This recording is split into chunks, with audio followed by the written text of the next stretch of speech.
बचपन से हम सब प्रार्थना करते चले आए हैं, वो शक्ति हमें दो दयानिधे, कर्तव्य मार्ग पर डट जावें, पर सेवा पर उपकार में जीवन अपना सफल बना जावें। आपने संभवतः अभी जीवन को सफल नहीं बनाया होगा, क्योंकि इस प्रार्थना को आपने बार बार किया है, लेकिन ये प्रार्थना को आपने जिया नहीं, इसको अपने जीवन में आत्मसात नहीं किया।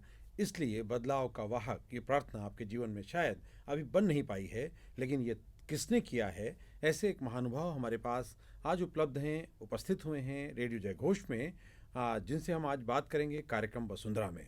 आप सबका स्वागत है। मैं हूं राधेश्याम दीक्षित, आपका दोस्त, और हमारे मेहमान हैं आचार्य चंद्रभूषण तिवारी, जिनको परिचय की आवश्यकता नहीं है, क्योंकि ये पेड़ वाले बाबा हैं। इनको रिश्तों की आवश्यकता नहीं, क्योंकि उन्होंने पूरे दुनिया के समस्त जीवों से, समस्त प्रकृति से, सबके साथ रिश्ता कायम किया है। तो आपका स्वागत है। और ये समधी हैं हर उस परिवार के जिसने इनकी पुत्री यानी पेड़ को लालन पालन किया है, अपने परिवार में स्थान दिया है। आपका बहुत बहुत स्वागत हमारे रेडियो जयघोष के स्टूडियो में। और आज इस वसुंधरा के कार्यक्रम में आप की उपस्थिति बहुत महत्वपूर्ण है हमारे लिए। मैं सभी लोगों को प्रणाम करता हूँ, श्रोताओं को प्रणाम करता हूँ। और आपने जो एक बात कहा कि वह शक्ति हमें दो दया निधे, कर्तव्य मार्ग पर डट जावें, पर सेवा पर उपकार में हम जग जीवन सफल बना जावें। यही प्रार्थना हम जब कक्षा 1 में पढ़ने गए थे, ये हमारे कान में पड़ा था। और इस प्रार्थना पर जैसा आप प्रार्थना करवाते हैं, उस प्रार्थना को सही मान करके एक मानव संतान जो बच्चा है, वो समाधि की स्थिति में होता है और वो किसी को गैर नहीं मानता है, तो सबको अपना मानता है। और इस आधार पर वह जो है प्रार्थना को सत्य मान लेता है, और सत्य मान करके जब उस आचरण को करने लगता है तो घर वालों को पीड़ा होने लगती है। घर वाले कहते हैं कि फला के यहाँ से झगड़ा है, फला के यहाँ से झगड़ा है, वहाँ नहीं जाना है, वहाँ नहीं जाना है, तमाम रोक टोक रहता है। जब मैं जो है अपने दरवाजे को झाड़ते झाड़ते काली माई के स्थान तक झाड़ देता था, 12-1 बज जाता था, तो उस दिन लोग कहते थे कि ये थोड़ा सा खिसक गया है आज। और तो हमको लगता ही नहीं था कि हम किसी गैर का घर झाड़ रहे हैं। तो खरहरा लगाते थे, झाड़ते थे, क्योंकि सब में आपको अपना देखते थे। तो सब में एक मानव संतान देखता ही है, वह किसी को भेद में देख नहीं पाता है। ये जब ऊपर जो है बाबा दादी जैसे, माता पिता जैसे लोगों का झगड़ा हुआ रहता है संसार में, और वहाँ पर वो मानव संतान और ये वो समझ नहीं पाता है कि ये प्रार्थना सही है कि ये लोग सही हैं।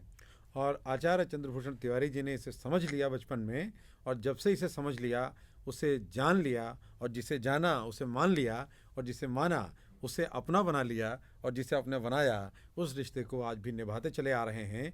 और ये पूरी प्रकृति के साथ, पूरी वसुधा के साथ, वसुंधरा के साथ आपका रिश्ता कायम है। और वो रिश्ता ऐसा है कि विवाद का कोई स्थान नहीं है, संवाद सबसे है, और सहभागिता सबके साथ। तो देखिए, एक बार मैंने हमको पढ़ाई लिखाई करने के बाद में समझ में आया कि पर नहीं होता है, परोपकार नहीं होता है, क्योंकि कोई धरती पर गैर होता नहीं है। पर माने दूसरा कोई नहीं होता है, सब अपने होते हैं। तो हमको अपने समझ में आ गए। और जब अपने समझ में आ जाते हैं, जैसे पत्नी के मायके से जो उनका अपना है, और वहाँ से जब कोई आता है विषम परिस्थिति में, रात में 10-11 बजे भी, तो उनके लिए खाना दाना देना, उनका सम्मान करना, उनके साथ बात करना सहज रहता है। लेकिन जब उनको लगता है कि ये हमारे रिश्तेदार नहीं है, ये हमारे परिचित नहीं है, ये कहीं गैर जगह से आए हैं, तब झंझट खड़ा होता है उनको दाना पाना खाना नहाना और उनके बिछाना, व्यवस्था बैठाना करना। व्यवस्था करना, माने पहाड़ जैसे भारी हो जाता है। तो यही तो होना है। और मानवीय संस्कृति तो वसुंधरा को तो आदमी ने बांटा नहीं, वो पशु पक्षियों ने जीव जंतुओं ने, किसी ने नहीं बांटा, उसकी कोई सीमा नहीं, हाँ कोई सरहद नहीं। हाँ, सरहद नहीं है, मानव ने सरहद बना लिए, बाधाएं खड़ी कर ली, खड़ी अड़चने कर पैदा ली, कर ली, अड़चने पैदा अपना कर दिमाग ली, बांट लिया, अपने रिश्तों को बांट लिया, और अब तो लोग गैर मान लिया, बहुत कुछ बांटते जा रहे हैं। अब बहुत कम माने रिश्ता पहचान रहे हैं। इसीलिए बहुत कम लोगों के पास खुशियां हैं, क्योंकि खुशी माने सुखी होने के लिए, खुश होने के लिए अनंत रिश्ते चाहिए, और अनंत से प्रेम चाहिए, अनंत का सम्मान, अनंत का सहयोग करेंगे, तब आप जो है निरंतर सुखी रहेंगे, निरंतर खुश रहेंगे, आनंद के सागर में गोते लगाते रहेंगे। और उस आनंद के लिए ज़रूरी है कि बाधाएं और बाउंड्रीज, जो हमारी दीवारें हैं, सरहदें हैं, उनको तोड़ दिया जाए, समाप्त कर दिया जाए। लेकिन ये विचार ज़्यादा अच्छा है कि बनाया ही ना जाए ऐसी कोई सरहद, ऐसी कोई दीवार, ऐसी कोई बाधा, ताकि हमारी ऊर्जा का क्षय भी तोड़ने में न जाए। तो आपने क्या क्या अर्जित किया जब इन्होंने उसे समझा, जाना, अपनाया? तो क्या कुछ बदला आपके जीवन में? मेरे जीवन में तो बदल गया ये कि हम जहाँ जाते हमारा पहचान बढ़ गया, हमारा सम्मान बढ़ गया, हमको लोग योगदान करने लगे, और मैं जो है निखर गया, खिल गया, और निरंतर खिला हुआ हूँ, और इसलिए हमेशा सबसे मिला हुआ हूँ। सदैव आपके चेहरे पर ऐसी ही मुस्कान और आत्मिक सुख जो है वो आपको प्राप्त होता रहता है। और लोग नौकरी की होड़ में हैं, आपने नौकरी छोड़कर जीवन की जो यात्रा है वो वास्तविक मायने में शुरू की, और निरंतर अब जो हमारे बहुत से समाज के लोगों के एक तरह से कहना चाहिए कि हम जिन्हें भूल जाते हैं, जिन विषयों को, उनसे उत्पन्न हुए संकटों के प्रति आप लोगों को सजग कर रहे हैं, जागरूक बना रहे हैं, और सबको सहयात्री बना रहे हैं, ताकि यात्रा भी सरल हो, लक्ष्य भी सुगम हो, और परिणाम भी जल्द प्राप्त हों, और अच्छे परिणामों में सबकी जय हो। हाँ, तो भारत में देवता की पहचान है और देवता का सम्मान है, और भारत देवत्व वाला देश है। तो मैं कुछ नहीं किया, मैं देने के भाव से निकल गया। तो सबसे पहले तो सबका सम्मान, सबको प्रणाम, और ये आप अगर अपना लेते हैं तो ये मूल मंत्र है, मूल मंत्र है। तो आपका भी जय घोष होगा हर जगह, और जय घोष होगा। दूसरा, आप देवता बने। देवता क्या कैसे बन सकते हैं? तो धरती पर बीज हैं और पौधे हैं, और हर आदमी अच्छा बीज ढूंढ रहा है, पौधा ढूंढ रहा है। तो आप पूड़ी सब्जी लड्डू सोना चांदी रुपया बहुत बांट नहीं पाएंगे, नहीं बांट पाएंगे। आप बांटेंगे बीज और बांटेंगे ज्ञान, और वो विस्तार पाता है।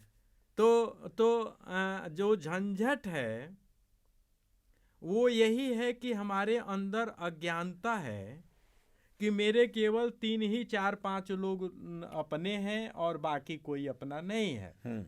इसी का नाम अज्ञानता है।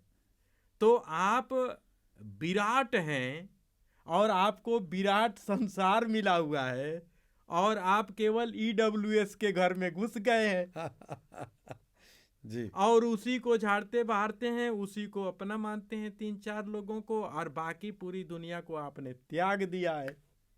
बहुत मशहूर गीत है एक फिल्म का, आसमान छत हो मेरी धरती सिरहाना हो। तो ऐसे ही आचार्य जी का है, नीचे बग पूरा परिवार है, आसमान छत है, धरती सिरहाना है, और धरती इतनी सुखमय हो जाए कि वो स्वर्ग हो जाए। निश्चित, ऐसी संकल्पना है आपकी। हाँ, धरती स्वर्ग है, मनुष्य को देवता होना है। क्योंकि धरती स्वर्ग कैसे है? तो धरती का आचरण निश्चित है, पेड़ पौधों का आचरण निश्चित है, पशु पक्षियों का आचरण निश्चित है। मानव को रिश्ता पहचानना है, उसको निश्चित करना है। और माने अगर हम पढ़ने लिखने जाते हैं, क्लास में जाते हैं, परिवार में रहते हैं, तो क्या होता है? सभी लोग रिश्ता ही तो पहचानवा रहे हैं। तो कुछ मानव से जिनसे रिश्ता पहचानते हैं उनको पहचानवाते हैं, इनसे रिश्ता निभाते रहिएगा। और दूसरा, पाठशालाओं में जाते हैं तो पानी से रिश्ता है, पेड़ से रिश्ता है, पशु पक्षी से रिश्ता है, और इनका ये आचरण है, ये ऐसे बनते हैं, ये ऐसे संरक्षित रहते हैं, और यही तो आप बताते हैं। जो इसको समझ जाता है तो वह जो है, चूंकि जिसके पास समस्याओं का समाधान होगा वही सुखी होगा, जिसके पास प्रश्न होगा वो जो है दुखी रहेगा, उत्तर वाला सुखी रहेगा। तो आप उत्तर प्रदेश के रहने वाले हैं तो उत्तरदाता बनिए, उत्तरदायी बनिए, ताकि आप दायित्व से जुड़े हों, दायित्व बोध से जुड़े हों और कार्य के समाधान की ओर आप अग्रसर हों। ऐसे नागरिकों के निर्माण में आचार्य चंद्रभूषण तिवारी जी निरंतर चलायमान हैं। चरैवेति आपका यह प्रयास आगे बढ़ रहा है। और हम जब पढ़ाई करते थे तो मजदूरों के बच्चों को पढ़ाते थे, उनके लिए कपड़े खिलौने जुटाते थे। और बीएड करने के बाद से नौकरी लग गई तो बच्चे चिट्ठी लिखने लगे, कब आएंगे, खिलौने लाएंगे, कपड़े लाएंगे। और एक सत्र पढ़ाने के बाद से नौकरी छोड़ दिया, तब से मजदूरों के बच्चों को पढ़ाना और पेड़ लगाना जीवन का मकसद हो गया। और घर वाले तो थोड़ा सा ढीला ढाला समझते ही थे। और जब हम लोगों के बच्चों के लिए जाड़े में कपड़े मांगने जाते, और एक बार कपड़ा मांगने गए तो एक बहन जी से हमने प्रस्ताव रखा कि अपने घर के 4 से 14 साल के बच्चों के पुराने कपड़े जो डिस्कलर हो गए, छोटे हो गए, छेद हो जाने के कारण नहीं पहनाती हैं, वो कपड़े उन बच्चों के लिए दे दीजिए जो जाड़े में ठिठुरते हैं। तो बहन जी ने कहा, पागलों जैसे झोली टांग के घूमते हो, इतने हट्ठे कट्ठे हो, भगवान ने शकल सूरत ठीक बना रखी है, कुछ काम क्यों नहीं कर लेते। तो मैं उनको समझाना चाहा कि बात ऐसी नहीं है, लेकिन वो हमारी बात सुनी ही नहीं, कोई परेशानी थी उनको, और फिर उन्होंने चट से दरवाजा ही बंद कर लिया, आपको पागल घोषित कर दिया। और हम रात को सोच रहे थे कि बहन जी के नजरों में हम पागल हैं और बहन जी हमारे नजरों में पागल लगते हैं, और ये दुनिया ही बहुत बड़ी पागल खाना है। और एक गीत भी लिखा, और इसमें तरह तरह के पागल रहते हैं। गीत लिखा और उनकी प्रेरणा से गीत लिखा। आप सुनाइए जरूर। सुना देंगे आपको। ये दुनिया पागल खाना है, पगलों का आना जाना है, सबकी मस्ती अलग अलग, यहाँ मस्त मस्त हो जाना है। कोई पागल राम भजन में, कोई कोठी कार में, कोई बिक जाता मेरे भाई दौलत के बाजार में। बच्चे पागल, बूढ़े पागल, जवानों का क्या बतलाना है, ये दुनिया पागल खाना है। सब जानते हैं इस जीवन का पल भर का नहीं भरोसा है, सोना चांदी महल अटारी नजरों का ही धोखा है। भूषण हो पागल बन जाओ, दिन दुखी की सेवा में रम जाओ, मिट्टी से तू जन्मे भाई, मिट्टी में मिल जाना है, ये दुनिया पागल खाना है। हम पागल पागल खाने में एक दुनिया नई बनाएंगे, जाति पाते और पंथ भेद से ऊपर उठ हम जाएंगे, दीनहीन शोषित पीड़ित को अपने गले लगाएंगे, सबके शिक्षा स्वास्थ्य की खातिर पागल हम बन जाएंगे। पश्चिमी पागलपन छोड़ के हम देसी पागल कहलाएंगे। गांधी सुभाष आजाद थे पागल, पागल आज जमाना है। चाहे जितना उड़ो गगन में, धरती पे तुझे आना है। ये दुनिया पागल खाना है, पगलों का आना जाना है। बहुत सुंदर गीत। और शायद अगर आपके मन के अंदर ये गया होगा तो आपके अंदर एक झंकृत अवस्था उत्पन्न हुई होगी और आपको समझ में आया होगा कि शायद आप भी एक इन पागलों की दुनिया में एक पागल हो सकते हैं। और पागल होना नकारात्मक नहीं है, क्योंकि पागल वही हो सकता है जो किसी जुनून में है, किसी संकल्प के साथ जुड़ा है, या फिर उसके जो चिंता, सामाजिक चिंता जो है उसके बोध से मुक्त हो चुका है, उसके सेंसेस काम नहीं कर रहे हैं, इसलिए उसे दुनिया में हर जगह आनंद की अनुभूति होती है। आपने अक्सर देखा होगा जो सामान्य तौर पर आप जिन्हें पागल मानते हैं वो आनंद में रहते हैं, वो प्रसन्न रहते हैं। भोजन नहीं मिला तो, वस्त्र नहीं मिला तो, छत नहीं है तो, किसी ने सम्मान किया तो, किसी ने अपमान किया तो, यानी इन अवरोधों से मुक्त होने वाला व्यक्ति पागल हो सकता है। और दूसरा पागल वो जो अपने जुनून में है, अपने संकल्प में है, अपनी एक यात्रा में है जिसमें सबको लेकर जाना चाहता है। पंजाबी में गल को मन बात कहते हैं। हाँ, गल गल की गल है। बात। हाँ, तो गल मने बात होता है, और जो बात को समझ गया है वो पागल है। बात को जो पा गया है, पा जाना। हाँ, तो बात को जो पा गया है, समझ गया है, वो पागल है। बहुत तो सारे बात को क्या पा गया वो, कि धरती पर कोई गैर नहीं है। तो जो लोग बात को नहीं पाए हैं वो 3 ही 4 लोगों के लिए दौड़ते हैं। तो और वो सबके लिए दौड़ने लगता है तो कहते हैं ये ढीला हो गया है। तो उसको ये लोग पागल समझते हैं और पागल उनको पागल समझता है। और इस तरह हम सब वास्तविक पागल हुए हैं जीवन की आपाधापी में, लेकिन हम ये मानते नहीं हैं क्योंकि हम जानते नहीं हैं।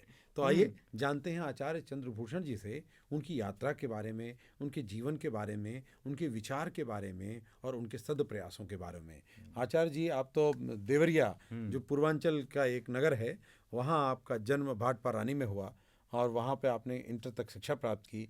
पिताजी कृषक थे, खेती किसानी करते थे, क्योंकि उस समय कृषि को सर्वश्रेष्ठ कार्य माना जाता था।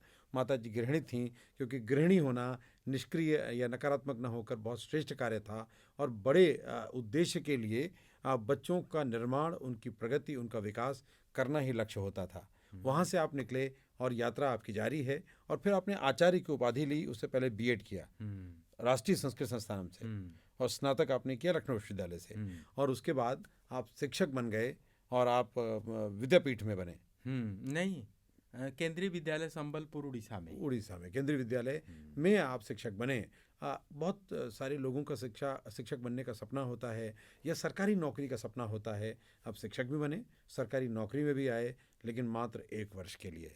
शायद वो भी जीवन के जो मूल संस्कार थे उस दिशा में जाने के लिए एक पड़ाव भर रहा। क्या अनुभव रहा आपको बतौर शिक्षक का? शिक्षक हम किसी सीमा में थे और मुझे लोक शिक्षक होना था। तो मैं अब जो है पूरे विश्व का शिक्षक हो गया। जहाँ जहाँ जाता हूँ, जहाँ जहाँ खड़ा होता हूँ, जहाँ रहता हूँ, वहाँ शिक्षण का ही काम करता हूँ।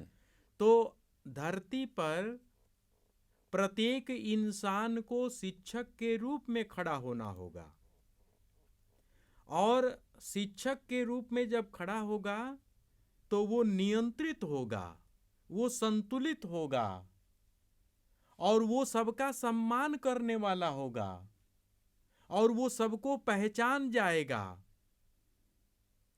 और वो सबके लिए बिना थके और रुके काम करेगा। अनवरत चलता रहेगा निरंतर, और निरंतर आनंद में रहेगा।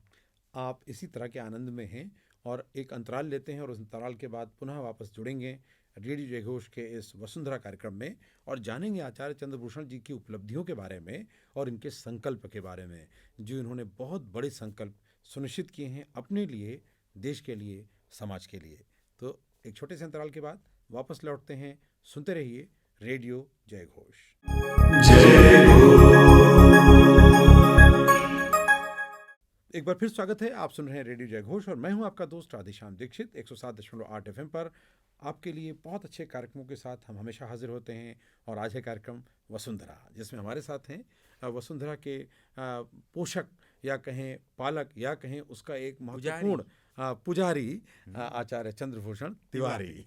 तो आचार्य जी, आपके संकल्प की बात होनी है कि आपने कितने बड़े संकल्प लिए हैं अपने तई और समाज को जोड़ करके किस तरह के संकल्प की साधना आप कर रहे हैं?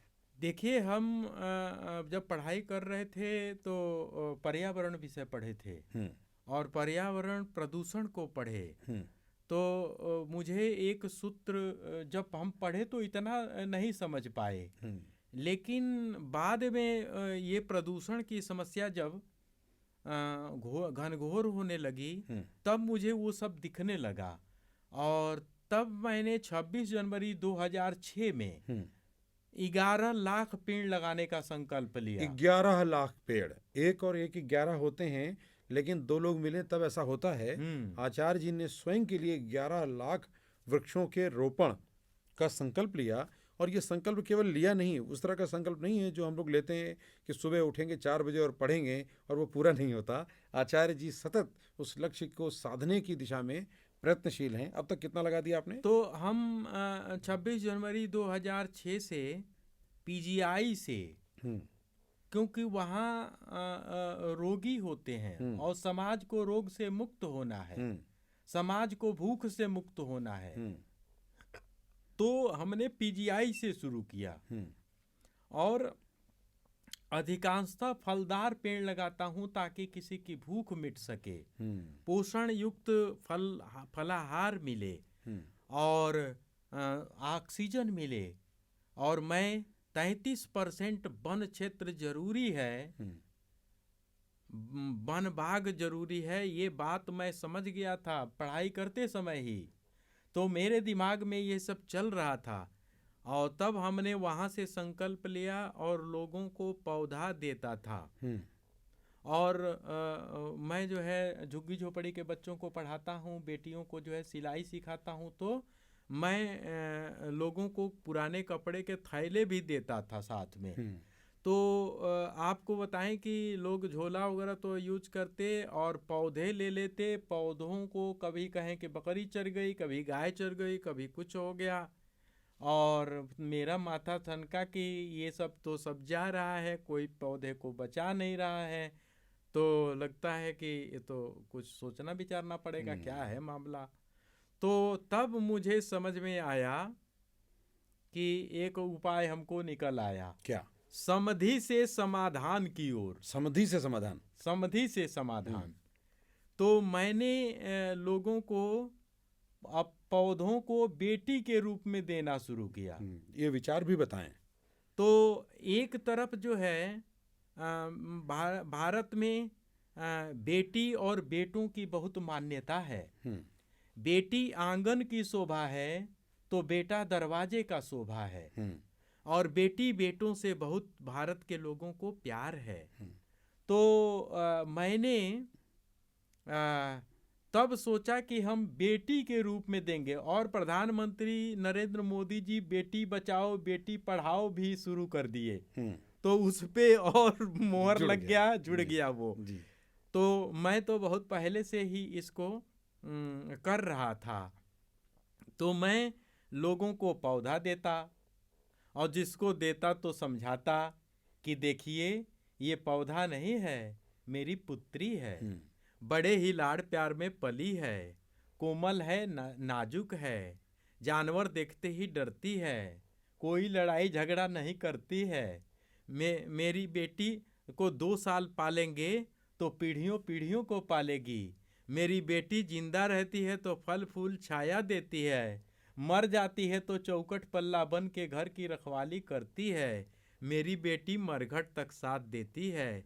तो इसे लगा लीजिए, बचा लीजिए, अपने घर आंगन में बसा लीजिए और मुझे अपना समधि बना लीजिए। मैं आपके सुख दुख में खड़ा रहूँगा। बहुत सुंदर।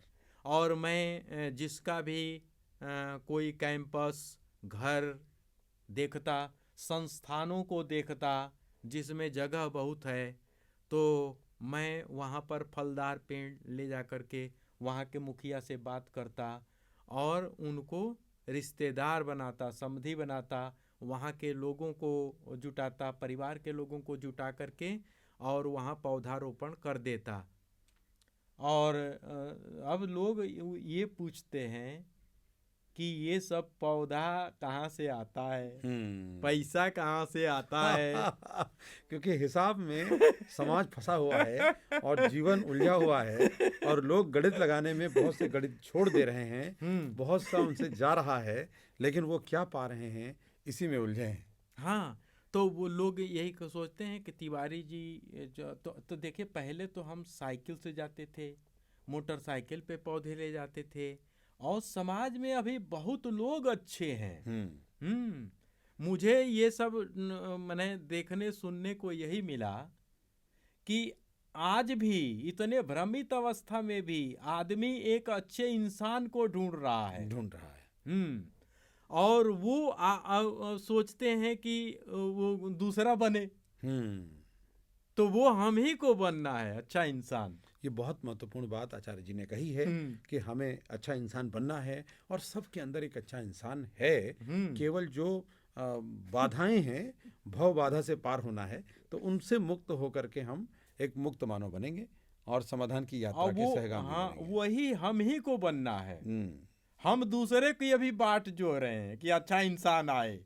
तो आप में से जितने लोगों के मन में ये विचार है कि समाज बुरा है या कलयुग है, तो इस कलयुग में अवसर बहुत है, तकनीक बहुत है, संसाधन बहुत हैं। सिर्फ आपको प्रयास करके एक संकल्प लेना है और उस संकल्प को सिद्ध करने के लिए यात्रा प्रारंभ करनी है। अगर आचार्य जी से आपको यात्रा में मदद लेनी है तो आचार्य जी सदैव तैयार हैं, हम भी आपके साथ तैयार हैं। तो चलिए यात्रा शुरू करिए वसुंधरा के हम कदम होने के लिए, इसके पोषण में हिस्सेदार होने के लिए, और जो हम लेते हैं कम से कम उस कर्ज को ज़रूर चुकाते रहें, ताकि अन्य आने वाली पीढ़ियां भी इस लाभ से वंचित न रह जाएं, किसी कष्ट में वो न पड़ें, और हमारी जो विश्व कल्याण की कामना है वो सार्थक हो, केवल हमारे भजन में या हमारे स्वस्थ वाचन तक सीमित न रह जाए। तो आचार्य जी, चलते चलते एक अपील आपकी तरफ से हो जाए और आप अपना संपर्क भी बता दें कि बहुत से लोग जुड़ना चाहते हैं आप जैसे तमाम जो अभियान से जुड़ने वाले लोगों के साथ। तो हम तो यही कहेंगे कि सबका मंगल हो, सबका कल्याण हो, धरती स्वर्ग हो, मनुष्य देवता हो, और देवत्व की शुरुआत हम ही से। तो आप हमसे नंबर ले लें। मेरा नंबर है 94-15-91-0029। तो आचार्य चंद्रभूषण जी आपके पास होंगे या आप उनके पास होंगे, आपको ये हरिहरा व्रत कथा भी सुनाएंगे, और जब ये सुनाएंगे तो अपनी पुत्री को आपके घर ज़रूर लगाएंगे, और इस तरह यह आपके परिवार को, आपको अपना समधी बनाएंगे और आपको भी अपनी समाधान की यात्रा का हिस्सा बनाएंगे। ये हिस्सा बनना ज़रूरी है। तो सुनते रहिए वसुंधरा, सुनते रहिए रेडियो जय घोष।